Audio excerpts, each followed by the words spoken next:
So, one thing we need to talk about is how we use iTunes with these systems. What I'm going to do on my Mac is I'm going to open up iTunes, generic free software from Apple, which they try to sell you because they want you to buy things from their Apple Music store. We want you to use because it's an incredibly efficient way of storing music on your computer that all DJ software can access instantly. When you're importing music into iTunes, you can use either a USB stick, you can buy it on the store if you need to, or you can actually put a CD into most Macs and import it.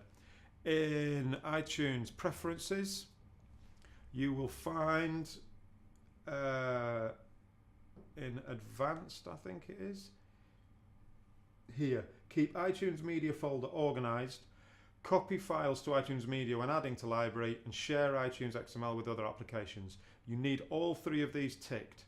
What it means is that as you put music into your computer, iTunes will make sure you only have one copy organized somewhere locatable by the iTunes database and not have multiple versions filling up your hard drive. But plus, this share XML with other applications is what means that Serato, Traktor and Virtual DJ can actually find the iTunes library and make it accessible for you. Check for new software updates automatically. I do not actually agree with that. This isn't mine. This is one of the studio's computers, and we actually have it off the internet because if it's constantly updating automatically, it may end up on a version that Serato or Traktor is not ready to work with.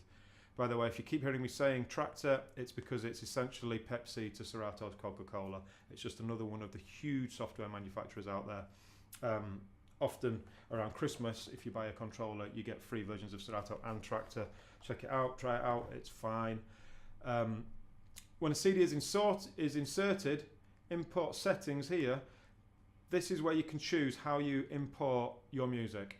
We use the MP3 encoder, but we use the custom setting of the highest quality of 320 kilobytes per second.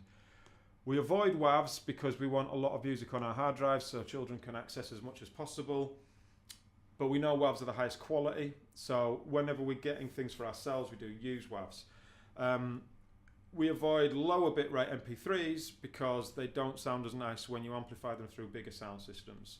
So the highest bitrate MP3 is our choice personally.